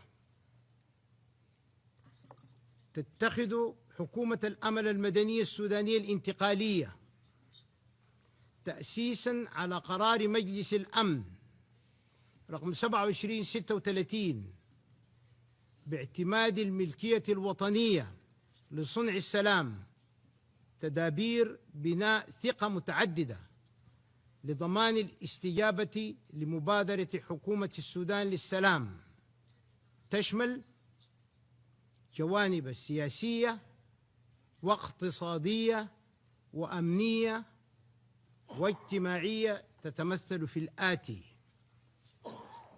تدابير السياسية، اتخاذ تدابير بشأن الملاحقة القانونية فيما يختص بالحق العام، وتبنى سياسات تتعلق بشأن مساءلة عناصر الميليشيا غير المتورطة في ارتكاب جرائم حرب وإبادة جماعية أو انتهاكات لحقوق الإنسان وغيرها من الجرائم المعرفة في القانون الدولي، سواء كانوا عسكريين أو مدنيين، مع إخضاع مرتكبي الجرائم للعدالة الانتقالية. عدم حرمان أي مواطن سوداني من استخراج الأوراق الثبوتية ومراجعة البلاغات المدونة وتوفيق أوضاع كل من يود العودة للبلاد تهيئة لمناخ الحوار السوداني. ثانياً، تدابير الأمنية، دمج الأفراد المستوفين للمعايير المحددة من الدولة في القوات النظامية لحكومة السودان،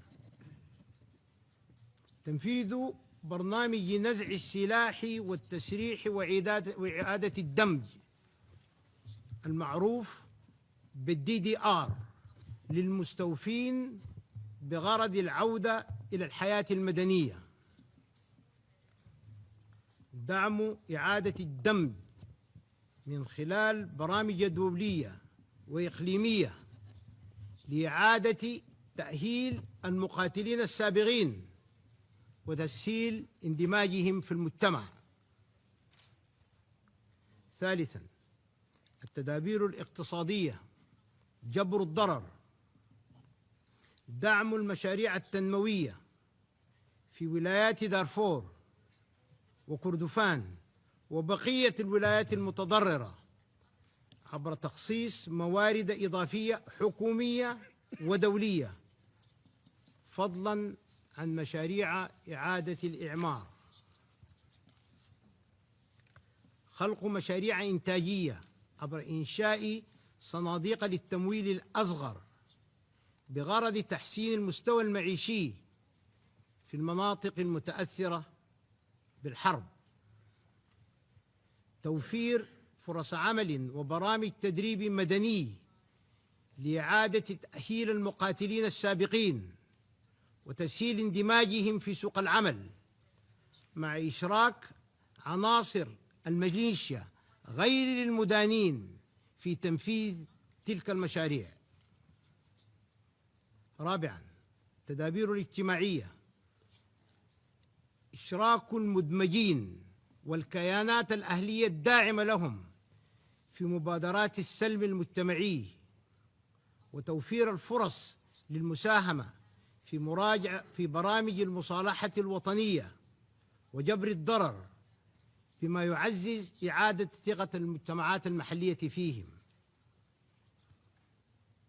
استيعاب المدمجين في مشاريع تعليمية وصحية عبر دعم المدارس والمستشفيات في المناطق المتأثرة بالحرب، وجعلهم جزءاً من الحل المجتمعي.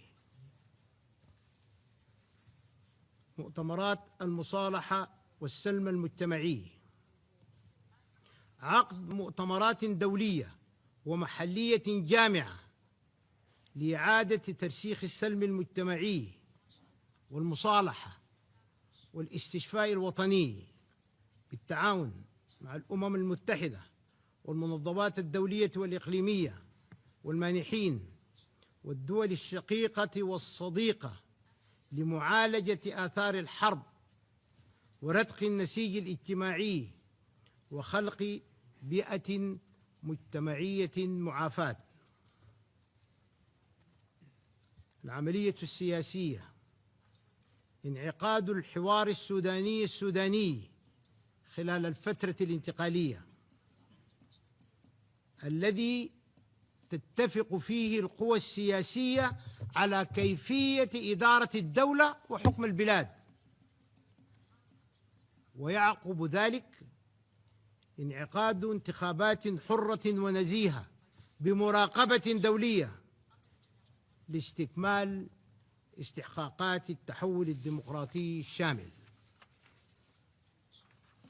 Mr. President, distinguished members of the Security Council, history will not remember how complex this conflict was. It will remember whether the world acted when action was possible. It will remember when action was possible.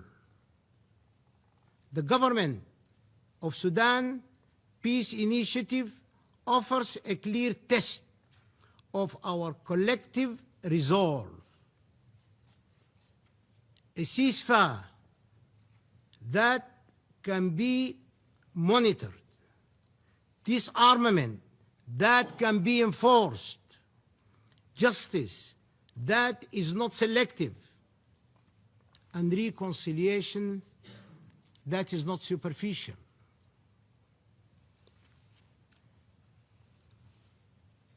Distinguished members,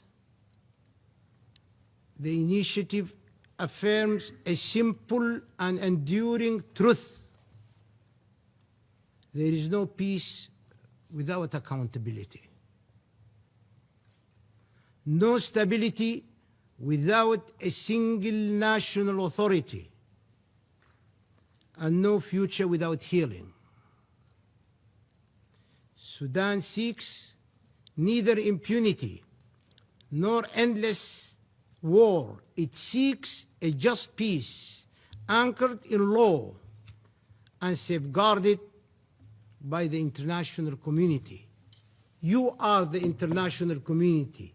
This collective assembly of the Security Council is the full representation of the international community.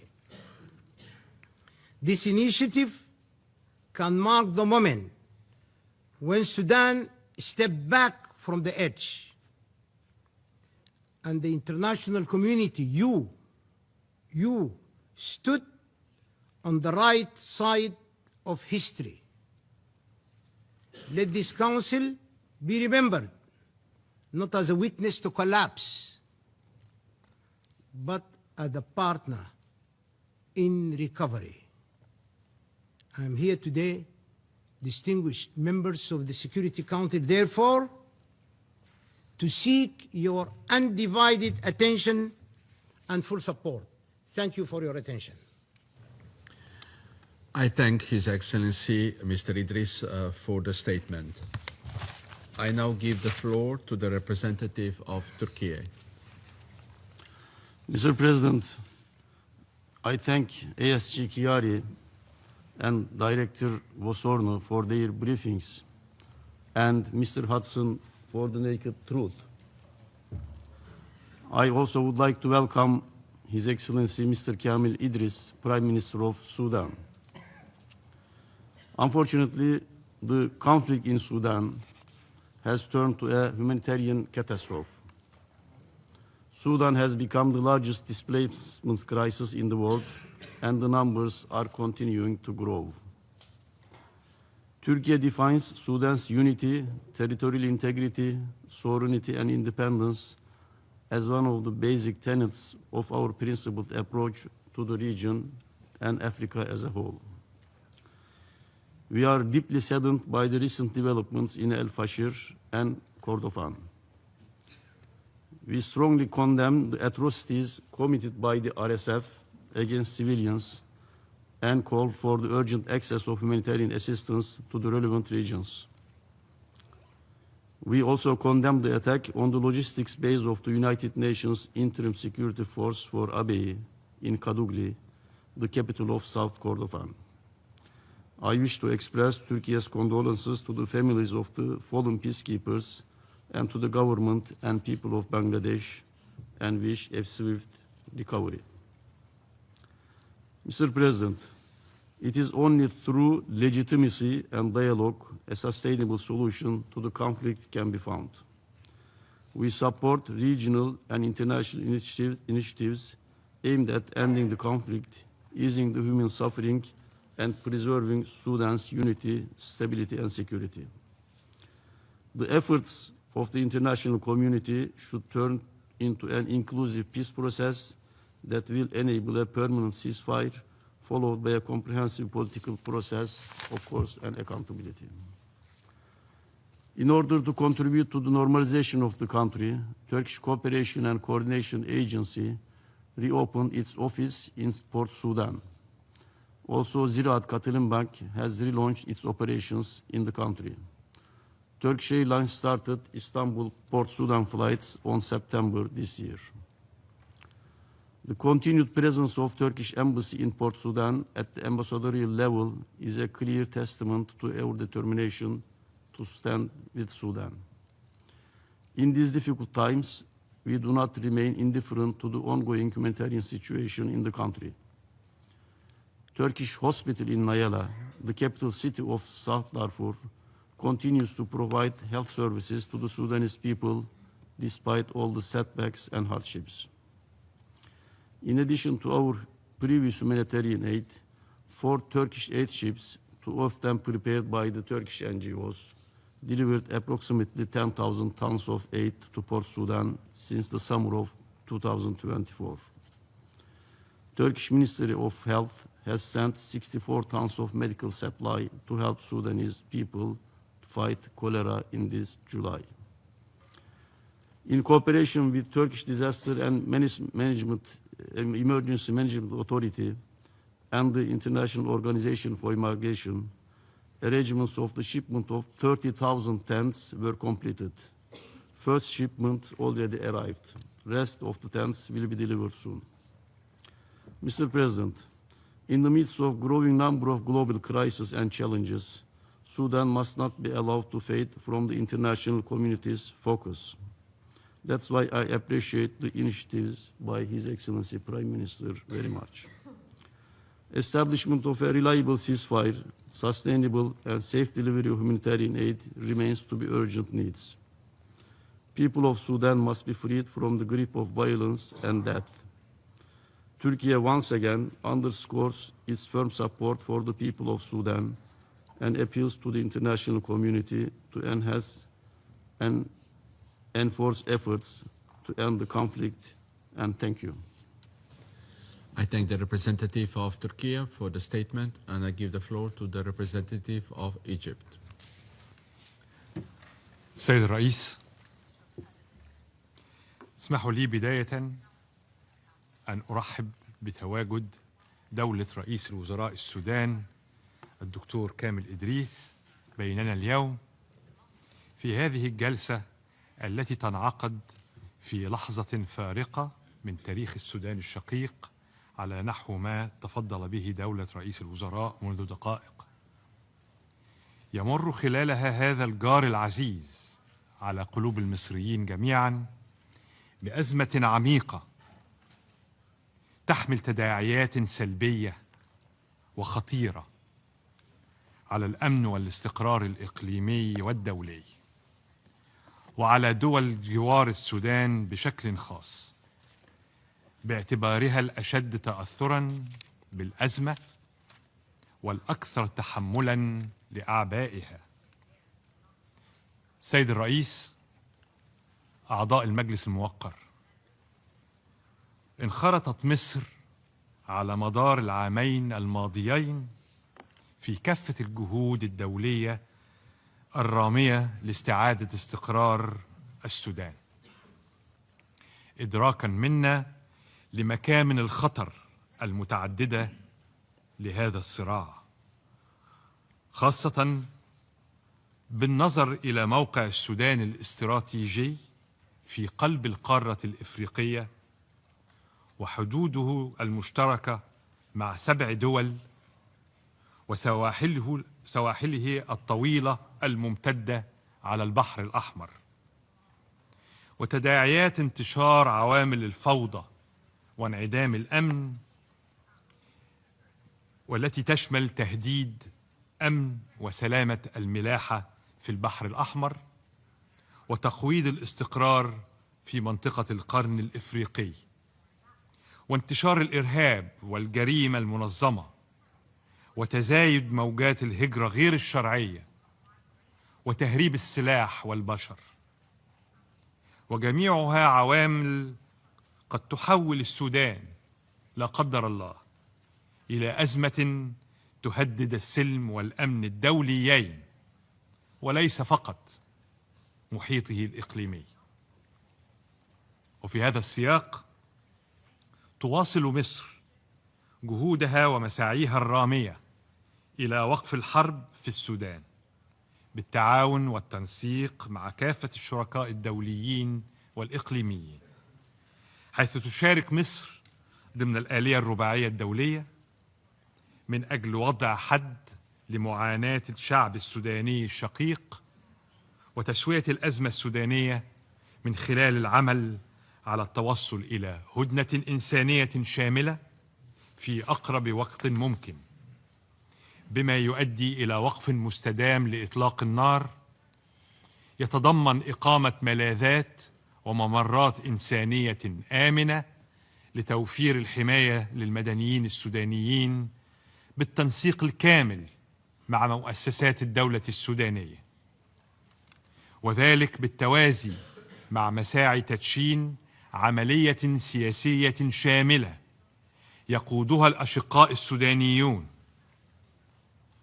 وقد حرصت مصر على استضافة لقاء القوى السياسية والمدنية السودانية تحت مظلة حوار القاهرة في يوليو 2024، مساهمة من مصر في دعم مساعي الأشقاء نحو تجاوز الخلافات القائمة والتوصل لأرضية مشتركة ورؤية مشتركة تمهد الطريق نحو مستقبل أفضل للسودان. كما لا تدخر مصر جهدا في تقديم كافة سبل الدعم للآليات والمسارات التي تهدف إلى إنهاء الصراع في السودان، لا سيما في إطار الاتحاد الإفريقي ودول جوار السودان وغيرها من المحافل، إيمانا منها بأهمية تكامل وتضافر الجهود الدولية والإقليمية في هذا الاتجاه. وتشيد مصر في هذا الصدد بالجهود التي يبذلها السكرتير العام للأمم المتحدة ومبعوثه الشخصي للسودان السيد رمضان العمامرة، وبدوره في العمل على تقريب وجهات النظر بين مختلف الأطراف من أجل استعادة السلام وتحقيق الاستقرار في السودان. ويقدر وفد مصر أهمية مواصلة التعاون البناء وتعزيز الثقة بين الحكومة السودانية والأمم المتحدة وهيئاتها في مختلف مجالات العمل والتعامل مع الأزمة، خاصة المجال الإنساني. كما تدين مصر الاعتداء الغاشم على حفظة السلام الأمميين في كادوغلي، وتدعو المجلس إلى اتخاذ تدابير حاسمة لحماية حفظة السلام ومحاسبة المتورطين في هذا الاعتداء. وتشدد مصر على ضرورة وقف التدفق غير المشروع للسلاح والمرتزقة والمقاتلين الأجانب إلى الأراضي السودانية، وبما من شأنه أن يعزز من جهود إنهاء الصراع وحقن الدماء والحد من موجات النزوح واللجوء. وتطالب مصر أيضا المجتمع الدولي باتخاذ التدابير اللازمة لوقف الانتهاكات الصارخة لمبادئ القانون الدولي الإنساني والجرائم التي يتم ارتكابها في حق المدنيين الأبرياء في إقليمي دارفور وكردفان، خاصة عقب سقوط مدينة الفاشر. ويشدد وفد مصر في هذا الصدد على ثوابت الموقف المصري تجاه السودان الشقيق، ويحذر من انتهاك الخطوط الحمراء التي تمس مباشرة بمقتضيات الأمن القومي المصري، والذي يرتبط ارتباطا مباشرا بالأمن القومي السوداني، وهي الخطوط التي تضمنها بيان رئاسة الجمهورية المصرية الصادر في 18 ديسمبر الجاري، وفي مقدمتها الحفاظ على وحدة أراضي السودان وحماية سلامته الإقليمية واحترام سيادته والرفض القاطع لأي محاولات لتقسيمه أو الإخلال بوحدته والعبث بمقدراته. كما نؤكد على دعم مصر الكامل للمؤسسات الوطنية السودانية، رفضا قاطعا إنشاء أي كيانات موازية أو الاعتراف بها، باعتبار أن ذلك يمس وحدة السودان وسلامة الأراضي. السيد الرئيس، تواصل مصر أيضا تقديم كافة أوجه الدعم الممكن للسودان الشقيق لتخطي محنته الحالية، حيث بادرت مصر فور اندلاع الأزمة في السودان باستقبال مئات الآلاف من الأشقاء السودانيين في وطنهم مصر.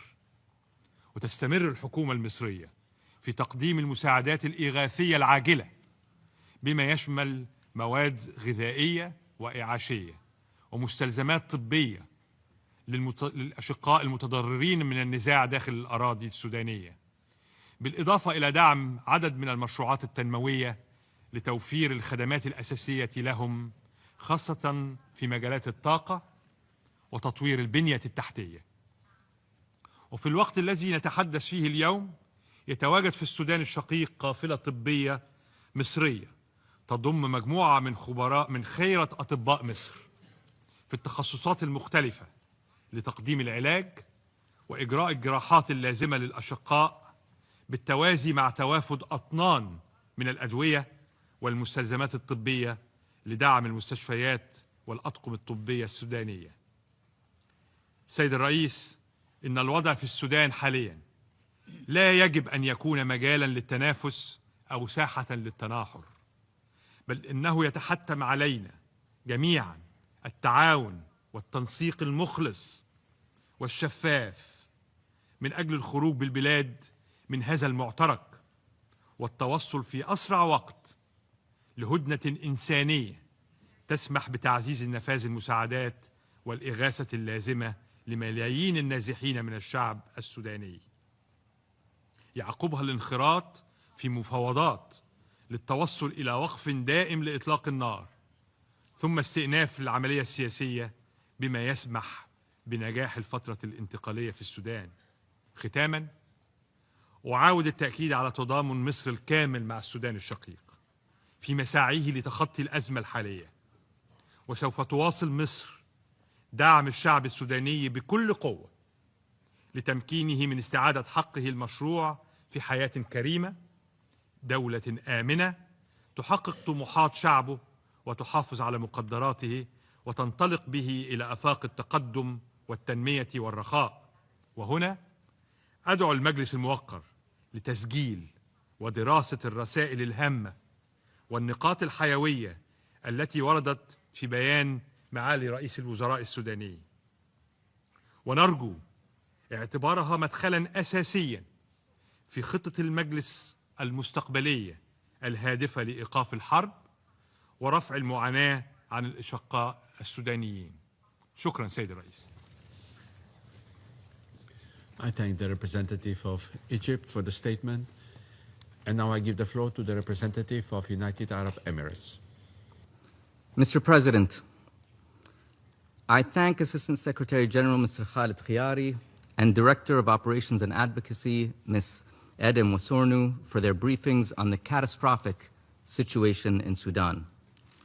And while I agree with what Mr. Hudson said about the importance of Sudan transitioning to a civilian-led government and one that is free from the control of extremist forces, I express regret that he has also used the opportunity to repeat false and unfounded allegations against the UAE, which we categorically reject. Mr. President, as we speak, fighting continues unabated across the country. Despite repeated calls from the Quad and others to secure a humanitarian truce that would enable a surge of life-saving assistance into and across Sudan, the warring parties choose to continue their military operations and violate international law. Just this month, the conflict has crossed yet another red line with a direct attack against the United Nations. The United Arab Emirates unequivocally condemns the heinous drone attack against UNIFSA's logistics base in Kadugli, which resulted in the tragic deaths of UN peacekeepers and represents a serious escalation. Those responsible must be held accountable. This attack does not stand in isolation, but reflects a broader and well-documented pattern of violations by the warring parties, which includes the atrocities committed against civilians in El-Fasher, Kordofan, and Al Jazeera, among others, the declaration as persona non grata and the expulsion of UN officials, from the last Secretary General Special Representative to senior World Food Program officials, the obstruction and politicization of humanitarian access and the use of starvation as a weapon of war, and threats and intimidation directed at mediators who are facilitating a humanitarian truce. These actions directly undermine mediation efforts and the UN's ability to protect civilians and deliver life-saving aid. Amid the fog of war, one fact is beyond dispute. Both sides have committed war crimes. This is not conjecture. The atrocities by the Rapid Support Forces and its allies are well known, and the evidence of crimes by the Sudanese armed forces and their allied Islamist groups is mounting, including recent reports of systematic, ethnically motivated atrocities. Mr. President, the international community must not stand by as this ongoing civil war creates dangerous space for extremist and terrorist networks to regroup, recruit, and finance themselves, generating spillover risks for Sudan's neighbors and the wider region. As the Quad's joint statement of 12 September underscores, Sudan's future cannot be dictated by violent extremist groups, including those part of or linked to the Muslim Brotherhood, whose destabilizing influence has fueled violence and instability across the region. The Council should be clear that any path forward must deny these extremist groups space, resources, and legitimacy, and must be anchored in a genuine civilian-led transition independent of either of the warring parties. It is, however, telling that violence is still being used to silence calls for civilian governance, as we saw during the recent commemorations of the December Revolution. Only an independent civilian-led government can address the root causes of this conflict and prevent Sudan from remaining trapped in cycles of military rule, instability, and repression. Today, there is a clear and immediate opportunity to act in the interest of the Sudanese people by implementing the humanitarian truce that the U.S. and the Quad have been calling for. Lessons of history and present realities make it clear that unilateral efforts by either of the warring parties are not sustainable and will only prolong the war. The immediate priority is for a humanitarian truce that enables safe, rapid, and unhindered delivery of aid across Sudan, and that leads directly to a permanent ceasefire and a pathway towards civilian rule, independent of the warring parties. The Quad process, led by the United States, remains the most viable framework to achieve this. The international community must unite its efforts to press both warring parties to accept the truce on the table. If they refuse, this Council must be prepared to act. It must use all tools at its disposal, including imposing a comprehensive arms embargo across all of Sudan to stop the flow of weapons fueling this war. Mr. President, the UAE's commitment to the Sudanese people is long-standing and unwavering. We will continue to work with regional and international partners to secure an immediate ceasefire and support a credible pathway toward lasting peace. Thank you, Mr. President. I thank the representative of the United Arab Emirates for the statement. There are no more names inscribed on the list of speakers. The meeting is adjourned.